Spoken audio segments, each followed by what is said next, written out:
Hi, hello. How is everyone doing today? Can we first talk about my hair? So, this is a funny story, right? Yes, no, not yesterday. Actually, yesterday and some couple of days ago, I started coloring this hair, and out my aim was for it to be fully red. And as you can see, that didn't work. But I'm the ultimate DIYer if you know me. Like, I like experimenting. This is where my creative side comes out. I like finding out how can I make something, how can I bring something from scratch and then just make it into something really beautiful, right? So I decided to color my hair like with shortcuts. So I said I'm not gonna use bleach because first time I colored it was with bleach, and I was like, I don't want to use this bleach this time. Let's just do it with the color, and yeah, let's go for it. So first time I used one pack. Obviously, it wasn't enough. I didn't know that. Then I did it with two more packs, about three, but then I only used two, and I was like, now this should be enough. Now this should work. But yeah, here we are. I hope it turned out well, but yeah, I wasn't really going for this. I was going for more like this color on the entire head. Like I was going to do like, this is new year, new me, all of that crap, but here we are. Anyway, how are you guys doing? I just wanted to start this video off on a really light note because it's gonna be a heavy video. It's gonna be heavy. Like, there's some things that have been weighing on my mind, and I think it would be remiss if I didn't speak out on it. So ever since the year began, I was really clear about this channel pivoting from the direction it usually takes, and it was mainly focused on financial topics, and now we're just going to really talk about anything and everything under the sun on this channel. And this includes the recent femicide that's been happening in Kenya. So today's episode actually was supposed to be about how do you climb the corporate ladder? How do you climb the corporate ladder? How do you build networks in your businesses? So this was meant to be for anybody out there who just needs other people in order to get ahead. And I realized if some of the people, even say a majority of my audience, because majority of my audience are actually women. So if a majority of my audience are being killed systemically almost every single day, then who am I helping? So here we are. It's been heavy, like even thinking about it, thinking what I'm going to say, is it politically correct or not? It's heavy because I don't want to be politically correct about a subject I am so passionate about. Do you understand me?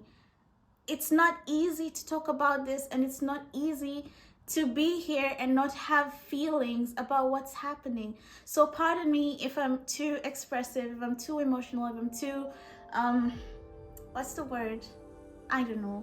But also, if you stepped in here and you feel like me speaking about women dying is something that's going to be offensive or triggering to you, you better get off this video right now, because I'm not here to cuddle anyone's feelings. There's an endemic, is it endemic or pandemic, of femicide in Kenya, and it's just not right to be quiet about it, right?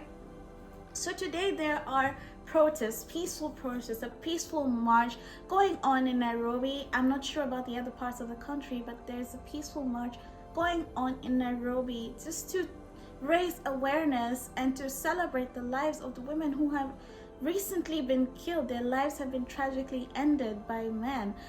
And all of these women had really, different circumstances, so we cannot group them into one and say this is the problem, this is why they were murdered. No, they were murdered simply because they were women, and that's exactly the definition of femicide. Femicide is killing a woman or a girl simply because she was born of the female gender. And the reason we are calling it a femicide epidemic or pandemic, or whichever word you want to phrase it as, is because many of the murders, actually majority of the murders, are carried out by men. This is what statistics say. What statistics don't also say is that these murders are carried out by men towards women. This is why we're having this problem, okay? And we need to speak about it. We need to create awareness. If this is the least we can do, do, I will lend my voice to this, okay? So, for those of you who know me off of X, formerly known as Twitter, I have recently not been posting as much simply because it's very triggering. I open the app and every single day there's a different woman dying, there's a different woman being raped, there's a different girl being killed just because, for example, recently, I think end of year last year, towards the end of the year, there was a little girl in the UK, and some boy in her class got her flowers and she rejected the flowers, and the boy stabbed her to death because she rejected the flowers. So to put it in context, the ages of these two were probably between 9 and 11 or 9 and 15. Please get the stats for me. I don't really remember, but I remember the story, okay? Then I come back to my home country and I see it happening almost on a daily, and we have to address the root of the problem. So on X, it was really triggering. Every single day there's something. And I was just like, I need to take a breath. I need to take a step back. So there's this lady called Jerry Omwigwe. I hope I said it right.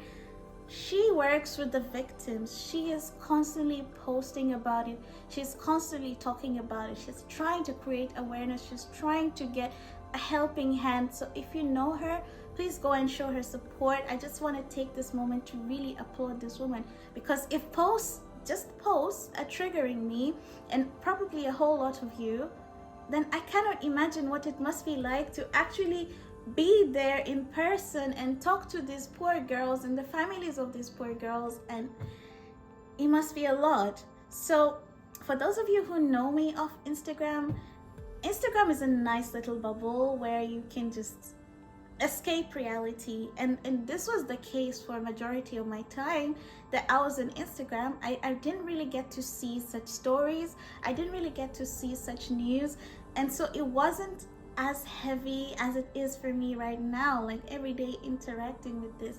And it's like, I can be a keyboard warrior, but for how long? Like I can argue with idiots online, but for how long? Like it doesn't even work, because there's a preconceived notion that women are less deserving of life based on what they do, how they look like, who they're meeting, their physical bodies, their hobbies, their everything. So there's a lot of excuses being made out there for the fact that these women are being killed. Right, so let's talk about that.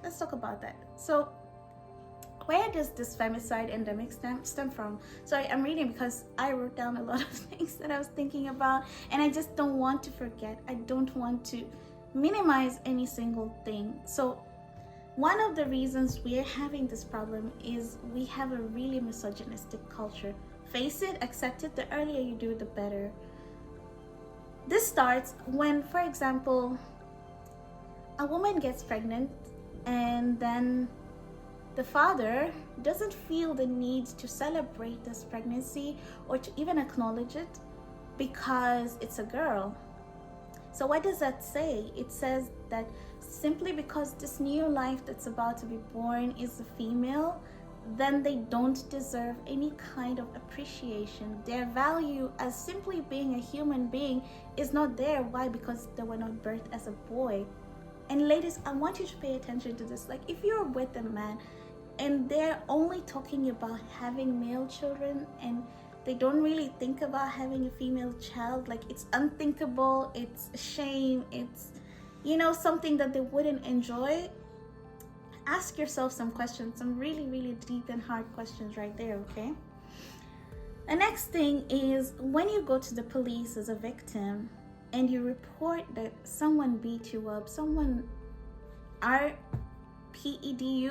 I'm sorry, I can't say this word on YouTube. So if you go to report gender-based violence to the police, and let's say you're married, right? Let's say you're married and they tell you that, oh, wanandoa hupigana, so it means that people who are married would fight. So this is excusing the person who did this to you, that's your husband, because he is your husband. It's like they tell you to go back to your husband and just take it. And for those of you who are not Kenyans, you're from other cultures, and you're watching this video and you're wondering, is this really true? Because, like, for example, in Europe, this is not possible. Like, as a woman, you cannot report that someone laid their hands on you and then the police tell you to go back to that person. But unfortunately, this is the case back home. And again, I'm here to raise awareness. So if the police tell you to do that and they know you have nowhere else to go and you're going back to this person, what they have done is simply emboldened the person to do worse, because we all know violence starts little by little and it grows. So if this person slapped you once, the next time they're feeling like the police are not going to do anything, so let's punch her, let's kick her, let's do all of this, right? So it's systemic, it's very systemic, okay? The next thing that happens is when a child or a girl in a homestead is raped by her family members, her father, her uncles, her neighbors even, and the family and the community around, they really conspire that let's take a payout for this thing that happened. Let's accept some money from the perpetrator and let's keep it quiet, because we as a family don't want that embarrassment. Me as a wife, I don't want to be divorced. I don't want to live without a man. I don't want to live without my husband. Or we don't want to bring shame to the family name. Or we don't want this person in the community who is benefiting the community in some way or shape or form, we don't want them to go to prison. You have enabled a rapist. You really have. Because if you're allowing money to be given to you, or some sort of exchange to be given to you for the pain of your children, what does that make you? Sorry, I have to take a breath. I'm sorry.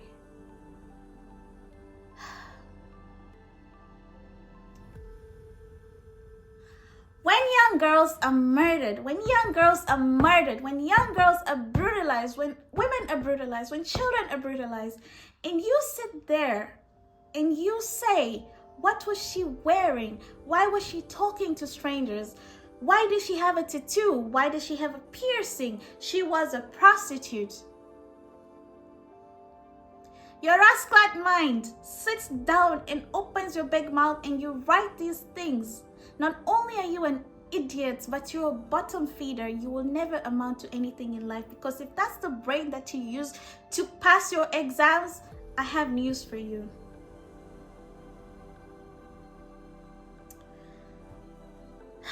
This is highly upsetting. This is really, really highly upsetting. I'm sorry. It's a lot. If you feel like the value of a human being's life is based off of some archaic moral standards that you have set for them, and we all know these standards shift from day to day, what does that make you? It means that according to you, a human being's life is not a human being's life. It's valuable only if they meet the following criteria. Right. Okay. So again, I said, I warned you at the beginning of the video, if you're gonna feel triggered and you feel like you want to come here and type not all men, but somehow it is always, don't do that on this channel. I will block your stupid comments. I will block them. I really will. I'm not in the mood and I'm not the person. Try Jesus, don't try me. Not on this topic, not when people are dying. We don't do that here. We don't.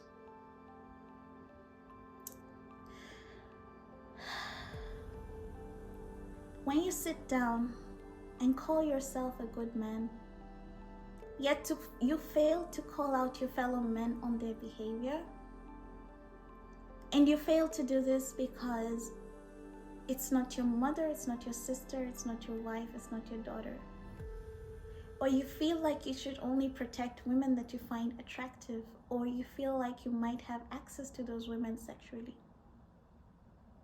you are part of the problem. You are complicit. And if you feel like because it didn't happen to you or the people close to you, then it's fine, guess what? You have enabled this to come to your doorstep, and you have yourself to blame if it happens.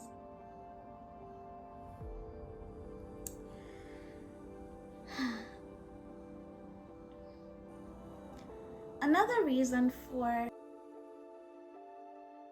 all this that is happening is unhealed trauma, right? And the unhealed trauma I'm going to talk about is the father wound. Some of you grew up without a father, and that's unfortunate, okay? For those of you, your fathers passed away, that's something different. But many of you who fall in the category that hate women come from the father refusing to take responsibility for the child and left. And instead of being appreciative of the parent that stayed behind to raise you, because otherwise you would have been out on the street. Did you think about that? Instead of being appreciative of that parent, you decide to hate not only that parent, but the entire gender of the parent that stayed. This is why on so many platforms there's so much hatred for single women, single parents, single female parents, single mothers. And I'm sorry to say this, but I only see this back in Africa. I don't see this a lot elsewhere in Black communities. So sorry to say, in Black communities I see this a lot. So you have to ask yourself, who should you really be upset at? Is it the parent who stayed, or is it the parent that left? Why are you not dealing with your traumas, and why are you projecting? Are you so incapable of fully formed thoughts and reasoning that you cannot see what you're doing?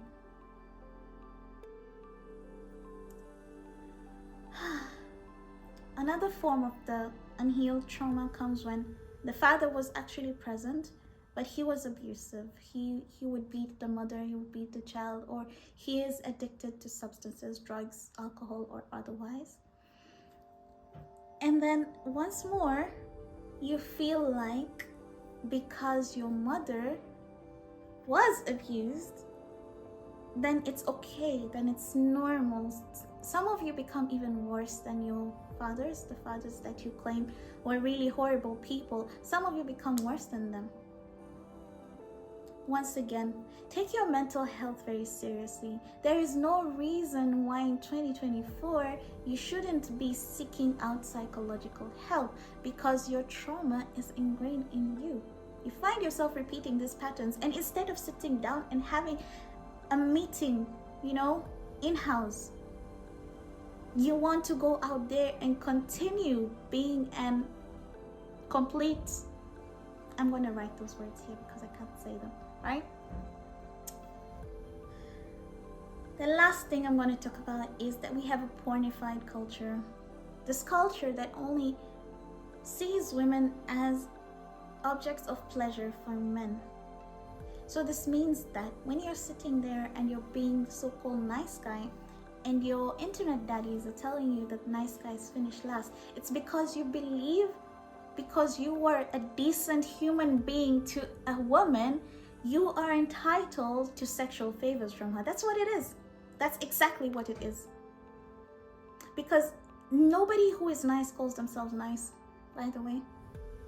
Nobody who is good is being good to achieve an end to that being good. They're not doing it so that they can reap some sort of reward. That means you're not a nice guy, you're not a good guy. And women, you have to be careful about men like this. Because if you watch them around people they don't find attractive, or if you watch them around other people, watch how they treat them. Because that's exactly what the nice guy is. And again, your internet daddies are telling you that nice guys finish last because you were never really nice.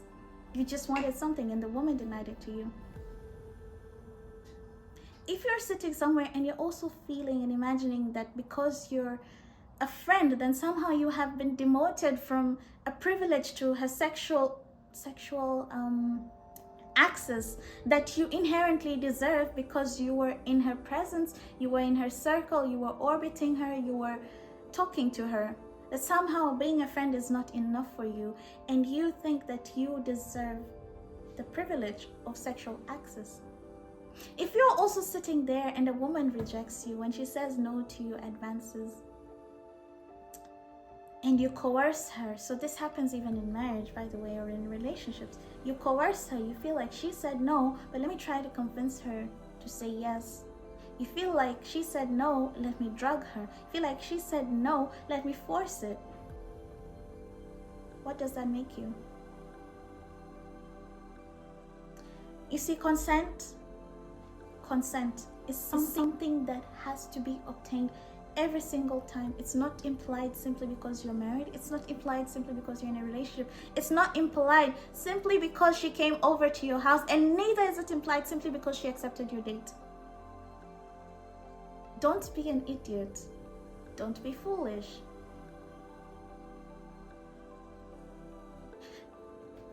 So many of you sit out there and you say that, why was she speaking with strangers? Why did she go on a date? She's only there to date rich men, so she deserves it. But let me give you a reality check, a really hard one right now. If all the women you are DMing right now decided that they would not talk to strangers because they're men, right? Where would that leave you? If all the women decided that they would not meet strangers, they would not go on dates, they would not come to your house, they would not come to your vacations, where would that leave you? You haven't thought about that, have you? Because somehow you want it to be those group of men but not me. But guess what? Since nobody has the word violent, abusive, or it's written on their foreheads, the women don't know. We don't know that. And so you are a potential threat. And if we treat you as potential threats, where would that leave you?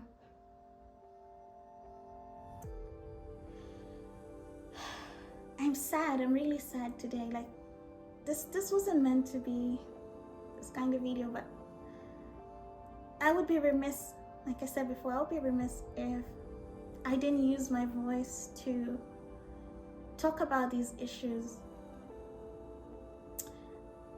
I would have been happier maybe if more brands came out, if more politicians, if more influential people came out and really spoke about this, because it's something that needs to be said and it needs to be heard. Where are the men who are supposed to be leading?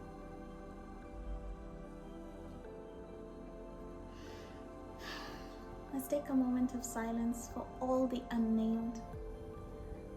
I stand with Total Shutdown KE today.